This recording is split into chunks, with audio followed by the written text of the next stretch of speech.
Hello, everybody, and welcome back to another Nerdventure. I apologize for the gap between our last meeting that was not podcast related. As per my last video that I put up, my vocal cords were extremely gone for a while. I'm still shaking that cold, actually. I just seem to get sick all the time. And then I had a different work schedule to play around with, which changed some of my recording days. So anyway, back we are, and today I figured we would discuss something that is relatively topical because the film just came out, and that is the Doctor Strange Omnibus that I have right here by Stan Lee and Steve Ditko. Before we get to that, though, I wanted to mention some housekeeping notes. I talked about it briefly in my Q&A announcement video. I will be filming a Q&A very soon, so if you have any questions, please, there's still time to leave them in the comments or anywhere else. But also, the Nerdventures Comic Book Club will be returning November 30th, which is the last the last Wednesday of the month. We are discussing Squadron Supreme, the 1985 Marvel 12-issue limited series.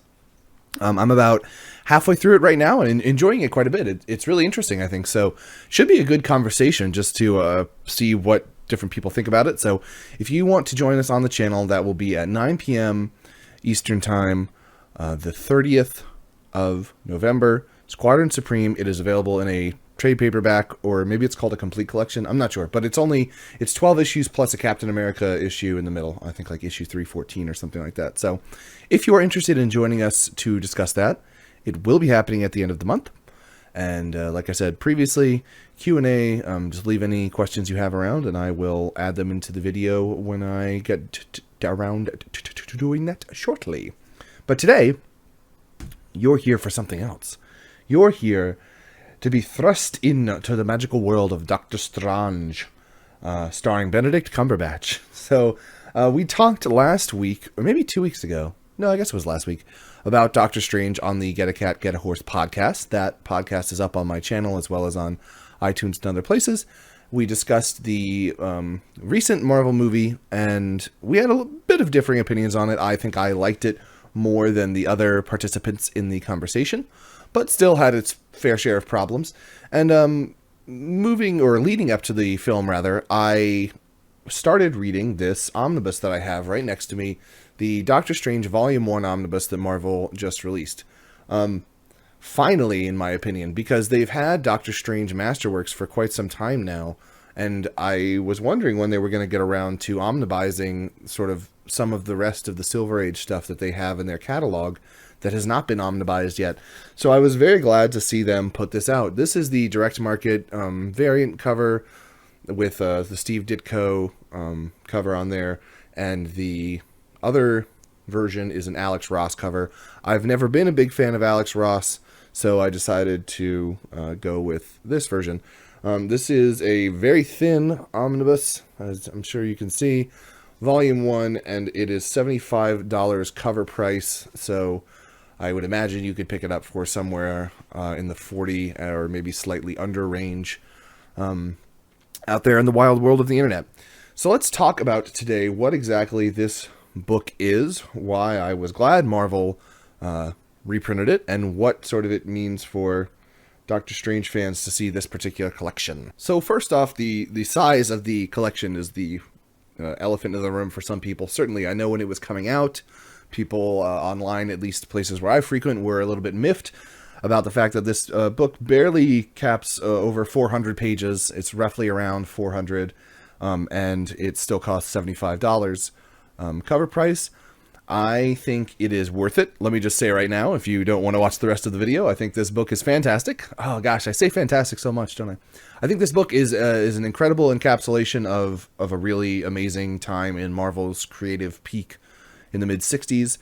And it doesn't bother me to pay $35, $40 for it if you get it online. If you're buying it, completely undiscounted from a local comic shop for $75, that is, I think, a lot for the size of this book. But since there are a lot of different available options to get discounted versions, I think it's okay. The reason it is so thin is because Marvel decided to, with this book, only collect the Steve Ditko run of Doctor Strange. Doctor Strange was a character who was introduced in Strange Tales, which was one of a number of monthly magazines that Marvel had going on in the late 50s into mid to late 60s, which were sort of emulating kind of like an EC Comics vibe, like monster stories. They're like Tales to Astonish, Strange Tales, Tales of Suspense, and Amazing Fantasy. I think that was it. There's probably another one. There's always one that I forget. But there were a number of books like this that Marvel was publishing, and they had sort of some smaller stories, much smaller stories, just like 1 or 2 page things that Ditko and Lee would work on. They had some medium-sized stories, kind of monster things that were like in the 4 to 6 page realm. And then they had a couple longer features, which starred superheroes more or less. Captain America, Iron Man, Human Torch, Ant-Man, a bunch of different heroes, the Hulk. All these heroes kind of got their own solo series spun out of these compilation monthly magazines. The reason this was happening was because Marvel had actually signed a distribution deal, I believe, with DC Comics ultimately, I think it was like the 40s or 50s when they were still known as Atlas Comics. They had signed a distribution deal which only allowed them to produce something like 8 books a month. So when they started to blow up in the mid 60s with the Avengers and the Fantastic Four and all of these other books, they weren't able to produce individual books for every hero, and instead they started doing, half issues with Iron Man, half issues with Captain America, stuff like that. And so it wasn't until like 60, I think 8 or 9, a lot later in the time period of Marvel's popularity, when they signed a different distribution deal with Curtis Comics or Curtis Magazines, which is where a lot of the magazine input or output came from Marvel, like Savage Sword of Conan and a couple other things. But either way, the result of it was that in the very late 60s, like 68, 69, they were able to stop doing only 8 books and broaden their horizons considerably, and eventually a lot of these characters got their own solo series. Some of the details might be a little bit fuzzy on that. I'm not exactly sure the hard dates and the hard companies that they were signed with, but suffice it to say that for a period of time, Marvel was only able to distribute a limited number of titles, and this led to these compilation magazines. Doctor Strange appeared in Strange Tales, which arguably I think is like one of the better ones of these compilation ones. It's pretty incredible the stuff that they had going on. When Doctor Strange appeared, he was splitting the book with the Human Torch at that time. And I think a variety of different people were working on Human Torch stories. I'm not really sure, but when that was happening, that was in like the 110s range. I think Doctor Strange appeared in Strange Tales 110. And then all through sort of the next 10 to 15 issues, it was a Human Torch Doctor Strange split book.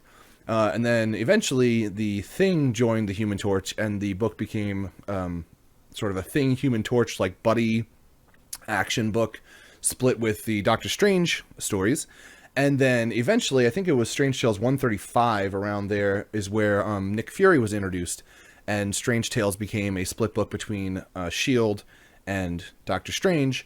And then eventually Nick Fury got his own solo series, which was renumbered as Nick Fury #1. And I'm actually not sure if Doctor Strange... I know he took over Strange Tales, but I don't know if it was renumbered as #1 or if it kept on going with the numbering. Either way, the point is that this was the Doctor Strange run was half of a compilation book for basically all the time in this omnibus. This omnibus collects Strange Tales, I think 110 through 146, with a couple issues here and there, like 112 through 114. Doctor Strange was not in, and then he came back permanently in the mid-teens. Teens, I guess. And he kept on going until 146. After 146, Steve Ditko left the character, and a few other artists worked on Strange stories as Strange Tales up until like Strange Tales 168 or something. I don't know the exact numbers. Like I said, I'm just fudging this off the top of my head. But the mid 60-somethings is when the book split and Nick Fury got its own series and Doctor Strange got its own series. So this particular book is so thin because it only collects, ultimately about like roughly 35 appearances of Doctor Strange. And most of those are in the 8 to 10 page range.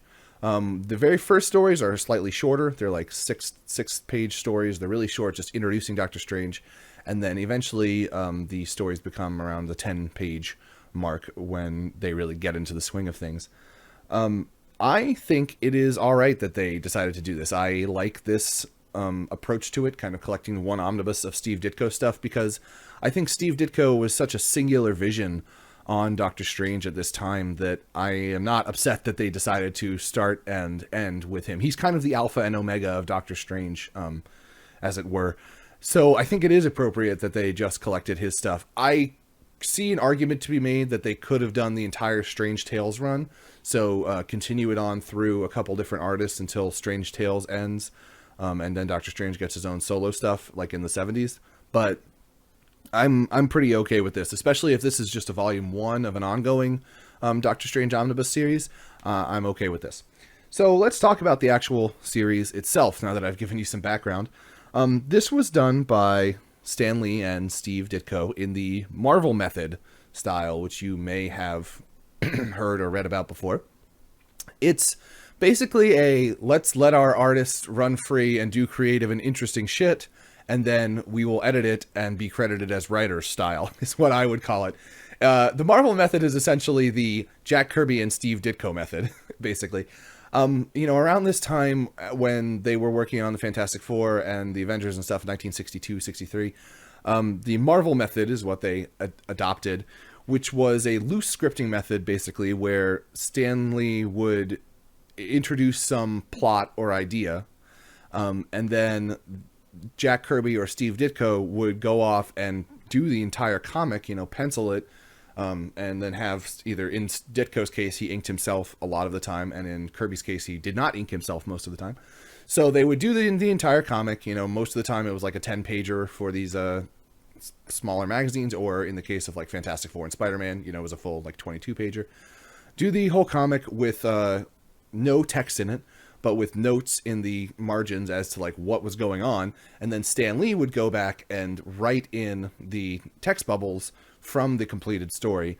And I think this was like a really appealing style because it let Kirby and Ditko really control the direction and the wild creativity of the line of comics, and it let Stan Lee write in his very melodramatic soap opera-y kind of way, without bogging down the actual action and the plot so much.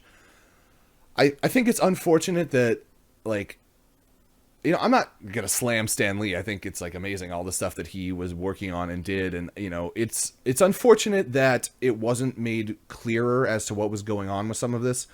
For example, Steve Ditko is only credited as the artist for the first probably 20 issues in this omnibus. And then eventually he is credited as the plotter and artist. But in reality, I think it's pretty clear that he was plotting and doing the art for the entire thing, with, again, Lee filling in the dialogue and editing it in the kind of post process of it. It is just a little unfortunate, I think, that people give so much credit to Stan Lee for, creating the Marvel Universe and everything, when in reality, I think if you're a comic book fan and you dig a little deeper, you start to realize how influential and really important Jack Kirby and Steve Ditko were to this boom in creativity and just boundless imagination. And that, ultimately Stan Lee was there to rein some things in and make it consumable in a certain way, but he was not necessarily the driving creative force behind a lot of these products or characters or, ideas. So if we get that out of the way, I think we can understand this omnibus a little bit better.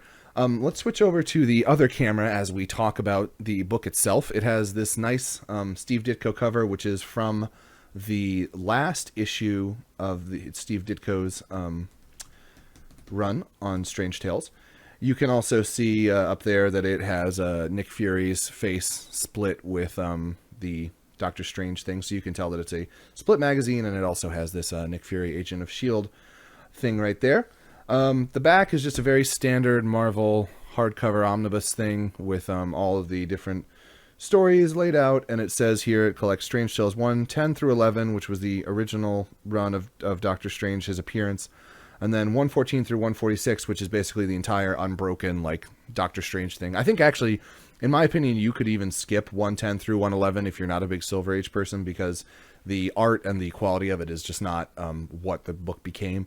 And then it also collects the Amazing Spider-Man Annual #2, which is a funny little side annual, basically where Steve Ditko just did a story that crossed over the two properties he was most responsible for, Amazing Spider-Man and Doctor Strange, into one story of Spider-Man being cast into, crazy dimensions of Doctor Strange.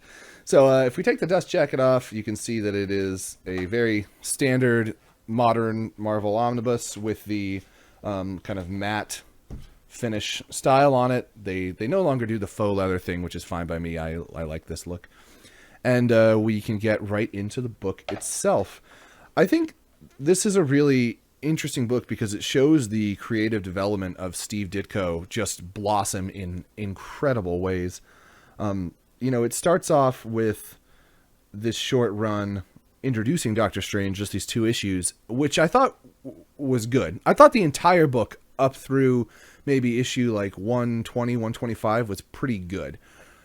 And then after that, it started to get mind-bendingly just incredible. You can see the credits here.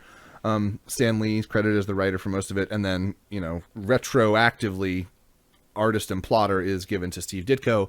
But when you look at the credits in the actual issues themselves, he isn't giving plotter credit until much later in the run. But, as I said now, with modern kind of understanding of the way that they were making these comics, we can kind of pretty clearly appreciate Ditko for what he was doing. So this gives you the table of contents, sort of throws everything out there, which is basically, and this is a very simple omnibus. As I said, it's just a very straightforward run, and you can see that it started in 1963 and ended in 1966. There's a little bit of background on it. There's the amulet, the Eye of Agamotto, and we get right into it. So these first 2 issues, I do think they're good. Steve Ditko is, I saw somebody say this online and I totally agree with it. I thought it was funny. Steve Ditko is to the 9-panel layout what Jack Kirby was to the 6-panel layout, or maybe the 4-panel layout. Steve Ditko mostly does 9-panel layouts in a lot of these early stories. He starts to break it a little bit further on as he gets more into like splash pages and kind of mind-bendy stuff, but a lot of his work is based around the 9-panel grid system. As you can see, this first story was only 6 pages, 5 pages even.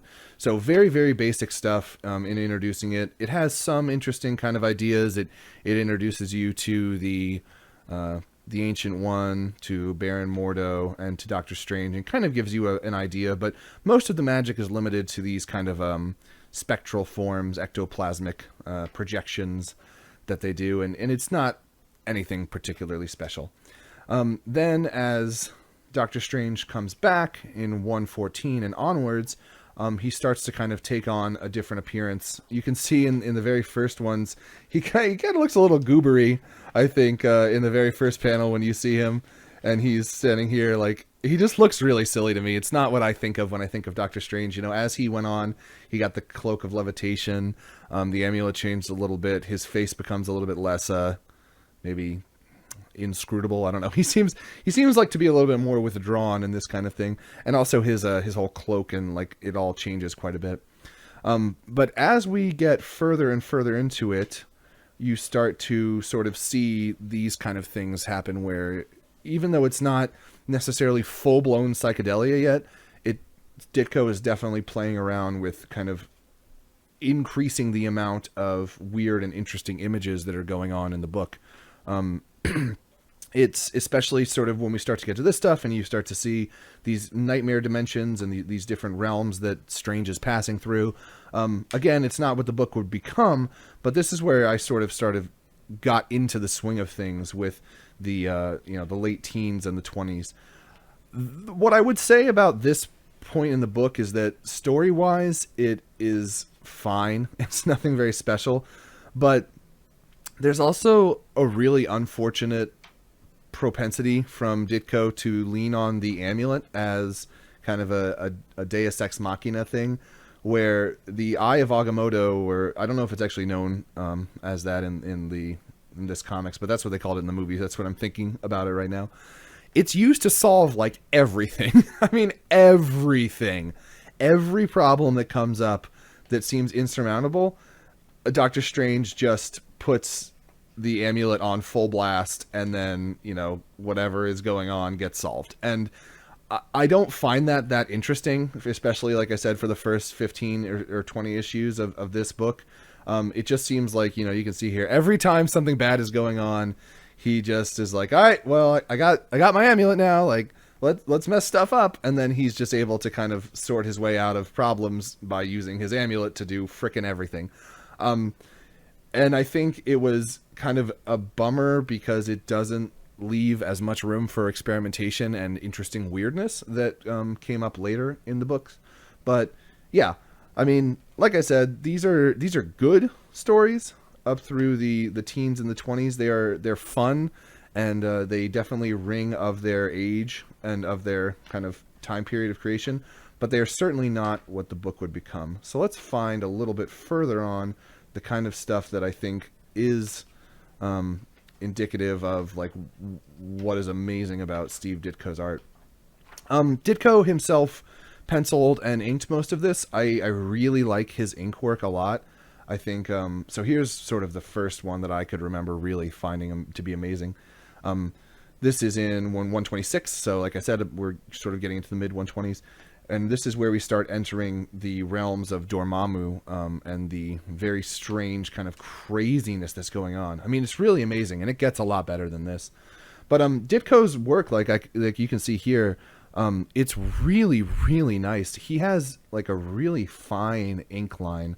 His inking is not very heavy, and so a lot of the times when he's doing these kind of like magical things that are happening, like these kind of rings or different like crazy different like geometries that wouldn't make sense, and all of these strangeness that's going on, I think his inking line like serves him really, really well. It's rather incredible, just the kind of things that he's able to conjure out of his imagination and make sense all in a panel while still providing like enough action and interesting stuff. I mean, some of the stuff like feels older. You know, these kind of monsters feel like they could have been out of any of the monster stories that Marvel was doing in the 50s and 60s, and that Ditko was definitely intimately involved with. But when he starts to break these dimensional boundaries and stuff, his line work is just spectacular. It really holds up very well, and I think he as a holistic artist, as somebody who can plan this all out, pencil it, and ink it, is really on like a next level. I mean, some of this stuff is really incredible. Like, I mean, look at that pinup.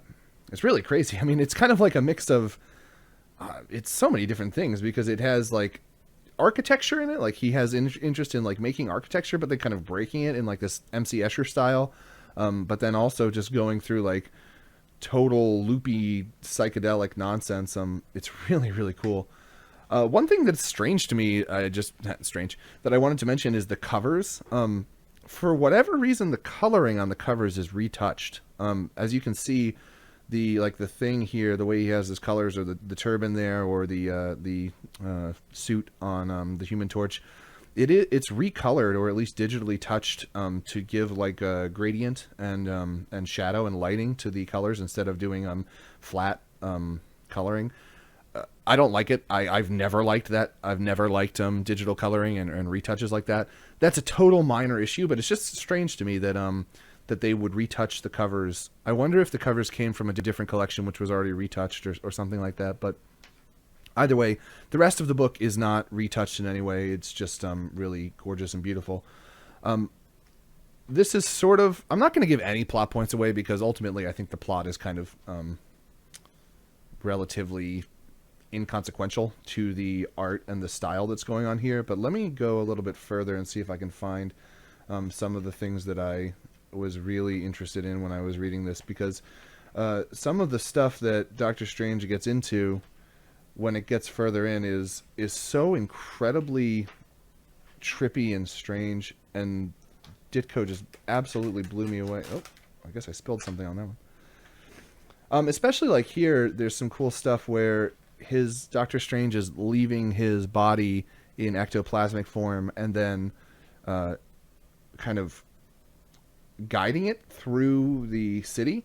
It kind of reminded me of the scene in the movie, if you've seen, where he's like fighting a bad guy in his spirit form while also having himself resuscitated in his human form by the doctors. So it kind of has an interesting like vibe to it, where he's moving himself and kind of like splitting his powers between ectoplasmic and physical. I really liked that aspect of it, but the stuff that I liked even more was the full-on just complete crazy ballsness. So this is the end basically of the arc where Eternity and Dormammu sort of battle it out, and there's one particular panel, this panel, look at that page, that full panel, that's astonishing. It sort of reminds me of like a Steranko kind of thing, something you would see from a part of the Nick Fury run, and it's really beautiful, as you know, as the dimension falls apart and Doctor Strange is avoiding all of these crazy psychedelic happenings, and planets are bashing into each other, and flames are riding off, and galaxies are being destroyed. I mean, I really can't state enough that what Ditko was doing here had such an incredible scope to it, and yet was able to be understood in a way that is pretty mind-blowing. Like it's amazing that he was able to render all these things from his imagination, and you know, have full galaxies crashing into each other, and still have it be grounded in some sense of understanding and relatability for people to just know what's going on. It's incredible. I would say that, as I mentioned before, if you are somebody who's interested just in looking at Steve Ditko's art and you don't have a lot of patience for the sort of early Silver Age stuff, I think you can skip like basically right until issue 125 or even like 130, and you'll probably get a lot more out of this. But if you are somebody who is deeply into the Silver Age, then by all means, please read the entire thing. But if the Silver Age is not something that is particularly appealing to you, I still think this book is worth picking up, and then just, you know, with that knowledge in mind, skipping ahead a little bit and finding the parts of the book that are incredible. Because as just a storytelling medium, Ditko really pushed things a lot in the mid-60s with this book, and it's incredible to see. I mean, him along with Jack Kirby, and then as Jim Steranko comes into the picture in the later 60s, that kind of creativity and the amount of freedom that they were allowed to push into these books is really astonishing, and it's what makes Silver Age Marvel one of my favorite times to read and collect. This book is great. I would recommend it to a lot of people. Like I said, I would recommend it to anyone past issue 125. I would recommend it to Silver Age fans pre-issue 125, and then, you know, keep going obviously through there. I think it really captures a time in comic books where, especially when you start to read the letter columns in this, where kind of the writers that are writing in are like college kids, and they're kind of talking about how mind expanding it all is, and it kind of captures the, you know, the same time in post 1965 when the Beatles start blowing up, and then you get into 1967 and the Summer of Love and stuff like that.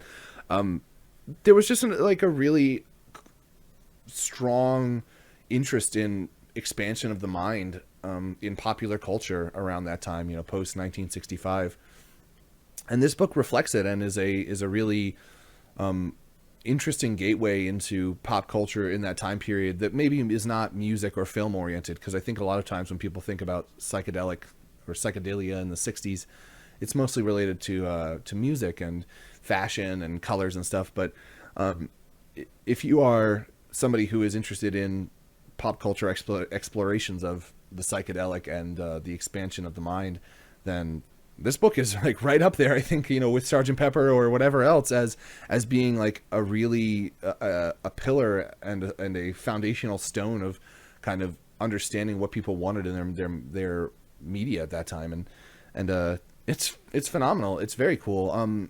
Like I said, Ditko left the book at 146. There is kind of a rough ending that goes on. I mean, most of this saga is kind of about Doctor Strange and Dormammu, a villain from a dark dimension, and their struggle over who's gonna, save Earth on Doctor Strange's part or take it over on Dormammu's part. It's not exactly gripping or riveting in the storytelling department in terms of dialogue or ultimate motivations or anything,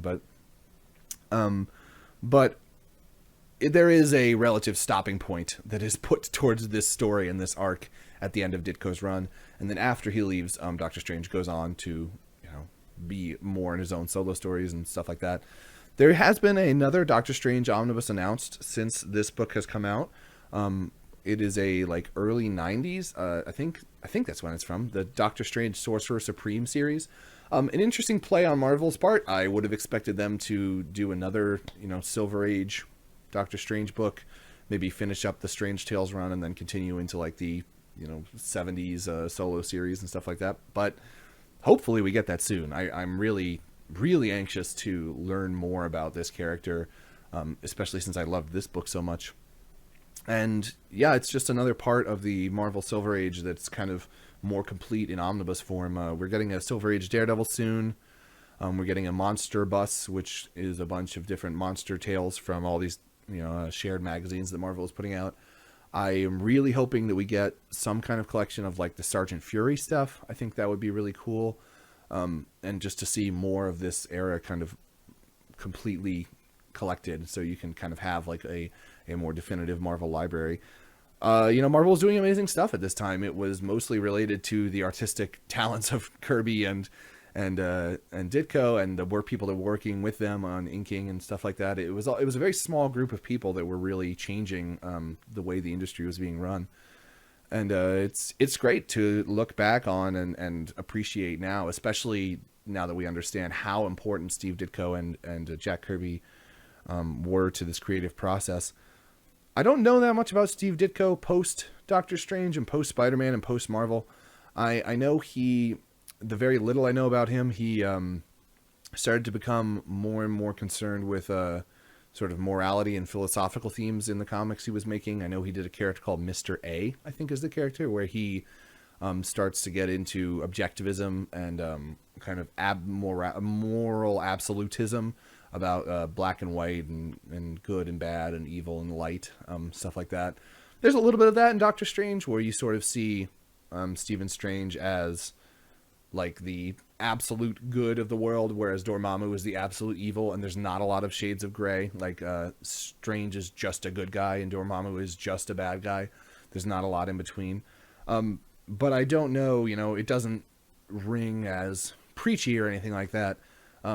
It's just there. It's just kind of interesting because of what I believe Ditko came to be or came to express in his later creative years, which is more focused on kind of the poles of good and evil and truth and lies and all that stuff in the world. So, but in this, it's just strong art all the way through. I would love to see an IDW artist edition of this stuff. I know IDW has not done that many Marvel 60s stuff. Most of the older stuff they've done with Kirby has been more related to his DC work. I think they're starting to do one. They're doing a Fantastic Four artist edition soon, but a Doctor Strange artist edition, which maybe collected issues 130 through 146 or 125 through 146 would be unbelievable. I would love to see that, because especially all the stuff that Ditko is doing with his ink work, and it's just phenomenal. It's really, really astonishing what he was able to accomplish with that. So I hope this flip through and sort of general overview of this has convinced you that maybe if you were on the edge about spending $75 or $40 or whatever on this book, it's something I think you should really check out. It's a really important piece of the Marvel puzzle, and kind of understanding the way that the creative teams were working at Marvel at that time. Eventually, towards the end of this run, there are other people who start to work on it. Denny O'Neil starts to do some of the writing and the scripting for the end of the run. And I think, in my understanding, Denny O'Neil was one of the first writers to really take control in the late 60s and 70s and sort of be a scripted planned out writer. So not like a Stan Lee type, like I said, where it's like plot devices and then he comes back and fills it in. It was more of a working from a set script and an idea. And so, especially O'Neill started doing stuff with Neil Adams and I think with Justice League as well, where he kind of pushed the storytelling and the scripting of the comics medium a little bit further. So it's interesting to see him show up at the end of this and kind of put the capstone on this story, because he's the one who scripts and writes the last like 2 issues. So just a little side thought. I thought it was interesting to see him kind of show up, and as we sort of usher out of the end of the Silver Age and into the sort of early Bronze Age in the 70s, you can sort of see that transitioning just start to happen. So Doctor Strange Omnibus Volume 1, although it is a thin book, I think it is well worth your time. Check it out.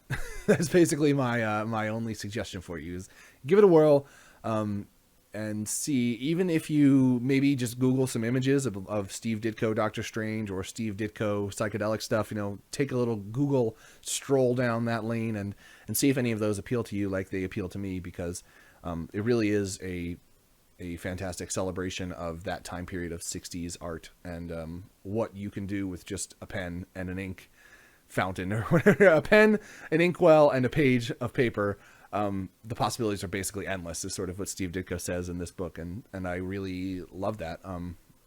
It's beautiful. So yeah, I hope you enjoyed talking about this book and sort of seeing a little bit more about Doctor Strange and getting a flip through of the Omnibus. I know I enjoyed reading it and talking about it. And if you would like to see more about our discussion of the Doctor Strange film and how it relates to the comics and the actual character, you can check that out on the same channel, Nerdventures. There is a Get a Cat, Get a Horse episode where we talk about Doctor Strange, as well as on iTunes, SoundCloud, other places like that. So thank you guys for tuning in. I will see you next time, where we will continue our Q&As and our reviews and all of our previews and everything like that. So I hope you have a fantastic day, and thanks for discussing Strange with me. I'll see you next time. As always, thank you guys so very much for tuning in and being part of the Nerdventures channel and community. If you would like to, feel free to click the subscribe link underneath this little pop-up video, where you can get notifications of all the different things, like when we go live for our live stream recordings and book clubs and everything, as well as all the latest videos from me. If you're interested also, you can check out the Patreon link, which I hope is over in that corner and I'm pointing the correct way, where you can see all of the different reward tiers and cool little goodies that you can get for supporting the channel on Patreon. And I would also like to give an infinite thanks to all of those fine gentlemen and ladies who are in the Nerdventures Hall of Fame credits. Thank you so very much. We could not make the channel and the podcast happen without you. Well, we could, but it wouldn't be that great. Well, it would still be great, but it wouldn't be that fun. So thank you so much for tuning in. The community is what makes it all fun, and I will see you guys in the next video. Hope you have a great one.